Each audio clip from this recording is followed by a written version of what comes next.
welcome back to the Max Performance Garage Education Sessions. So we looked a bit last time at the 10% rule for increasing your volume, how you're going to safely build that over time. This time we're going to be going a little bit deeper into that. We're still looking at training load. We're going to cover what we mean by this though, the importance, more importantly how to monitor it, and then looking at some phases and how you build it up over your year, and indeed more than a year, depends on your training cycle, what big races you've got coming up, etc. So first of all, what is it? We're talking about training loads, meaning the physical and the psychological stress in your body. If you just look at the physical, that's not going to help you long term. You really need to look at the psychological toll as well. You know, if you're consistently getting up in the morning for a run and you're just not feeling it mentally, then that's something to look at. Probably need to back off your training for a while. That is something to consider, and we'll get into in more depth, but most of this will be looking at the physical side of your training load. So why is it important to look at your training load? For purposes of this, yes, the psychological side is important, but we'll concentrate, because the terminology is easier, on the physical side. So why is it important? You're trying to avoid overuse injuries, improve your performance, just make sure you're training at sweet spots, so you're maximizing the progress you can make, not doing too little or not doing too much training.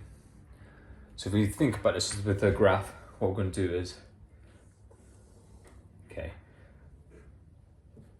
so we've got an inverted U here. We're going to split it into 3 parts.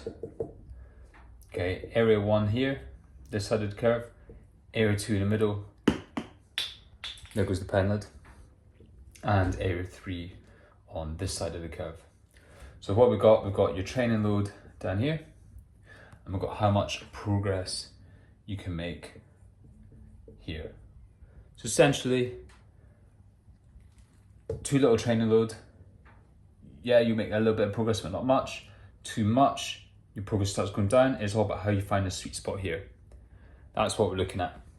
The important is, how do you know when you're in this area here? How do you know when you're in zone 2? That's the key. And that's going to take some learning over time, learning what your body feels like, learning how it adapts to training, etc. But we follow basic principles for all of this, which we'll delve into in other videos, such as the 10% rule from last time. To recap, when we go up by 10% at the most, we do training volume every week, and after about 3 weeks, back off a little bit, reset, and then for your next block, they all go up again, but just slightly higher than they started the first time. That'll make more sense if you go back and watch my first video on this. For now though, we're going to look into the monitoring, so different ways that you can monitor your training load to try and put a number on it and figure out when you are in this second zone. So looking into monitoring it, some things we can do are looking at your heart rate, or HRV, your pace for various things, your RPE, or your TSS, your training stress score. So in general, if you're training seriously for endurance stuff, or indeed any sport, it's worth looking at your heart rate.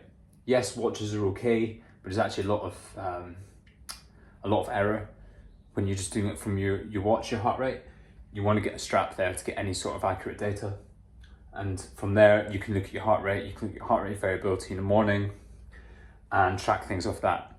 The more you look into that, the more you can see, you know, if your heart rate variability goes down, that's a bad thing. We want it to go up.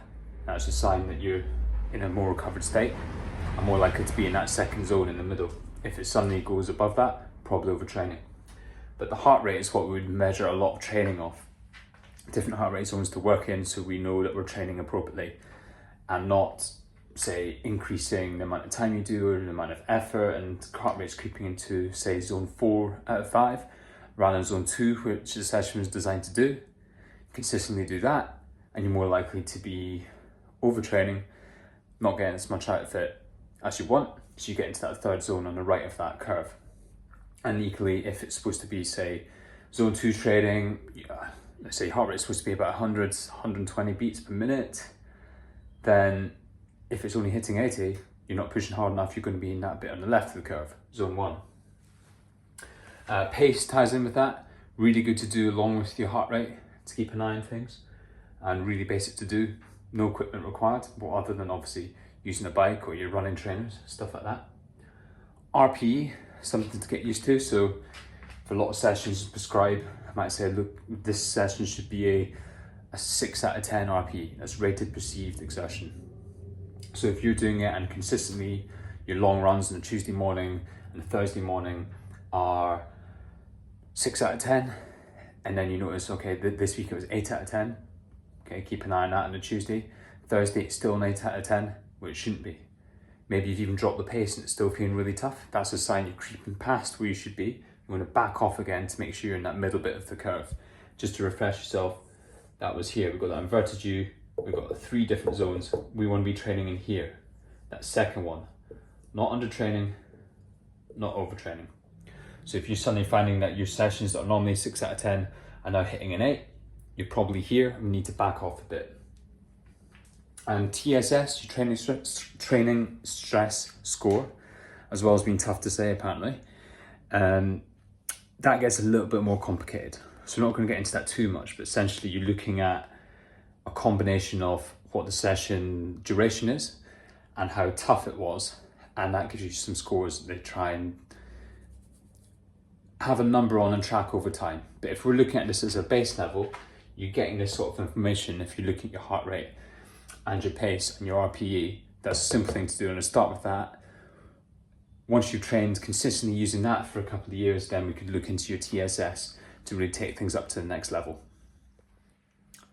How does this look in reality? So to start things off, I would just make sure you have an RPE for every session that you do. Just start tracking that to get a feel. You're trying to avoid 7. Statistically, it's overused, it's fairly insignificant when it comes to your ratings. So you're looking at your RPE for every session out of 10. All you have to do is note that down. To add into that, so you do this for your strength work as well. You should be training in a gym probably 3 times a week. Depends on what stage of your season you're in, whether that's going to be less or more. But you do your RPE and you also do your duration. Do that in minutes. So you do both of those things for every session. Obviously your pace is going to be noted down as well for things. So a session might look like this. You've done, let's say you've done a run, you've done it 10K, it's taken you 45 minutes, so it's decent, steady enough. You got an RPE, you gave that a 6 out of 10 because it was easy. And then all that I would add in is, you can work things out from there, but you'd add in your pace. So from here, top head, I think it's 4:30 per kilometer. That's all the information you need. Over time, that's going to track. Obviously, if you've got apps, you can just add things on there, like Garmin Connect, for example. You can add your RPE on after every session, and you can go online, and it's all there. Makes it so much easier. But failing that, just have this in a notebook. And then over time, you can start to see the trends. You keep revisiting things. When are you doing sessions that are supposed to be that steady state, roughly 10 kilometers or so, you're getting your 6 out of 10 RPE, and then notice, okay, well now they're the 8s. If it's not written down, you're less likely to see this. So it's really important to do that. So that is the first thing that you should do with tracking your training load. We don't need to get fancy and go, well, so 6 out of 10 for 45 minutes, so times that by that, etc., etc. That's getting towards that TSS. No, we need to start with this. So start with that. Any confusion, let me know. Again, that's easiest way to get in contact with me on Instagram, or head to the website max-performance.co.uk. It's max-performance.co.uk. Either way, I'll get back to you about this, but that's what we're going to start with. And from there, you're going to have more of an idea of what you're doing, and you can start building in how this looks with the phases of your training. So we're going to look at that in this video. This is actually going to be a whole lot of video. This is where we look at, certain sections of the year. You've got your whole year mapped out here. When are you going to be building to get to here? So this is your peak, this is your race. Where are you starting? Let's say you're starting here as a fairly low level of volume and preparation and intensity. How do you get to there? Because you're not going to just jump straight up and maintain that. You're not going to do it last minute And there's no way it's going to be a longer build like that. We need to look at different phases, when we're building more volume, when there's more focus and strength. So that's the video for next. So you're going to crack on with tracking your training load, looking at your RPEs, your duration, everything I've talked about. Again, get in touch if you've got any questions. If not, then do at least a training block, ideally 2 of tracking all this. And then with all those numbers written down, or you can look at it on Garmin, get in touch with me then, and we'll have a dig into what that data can actually mean, and we can tweak it to make sure you're managing your training load effectively to be in that middle zone. Again, just a quick reminder, that middle zone, this is not your training intensities, this is just the zones for the purpose of this graph. It is that vertigo, undertraining here in that first zone, overtraining here in that third zone. So we want to be here in zone 2. Enjoy your training, chat to you soon.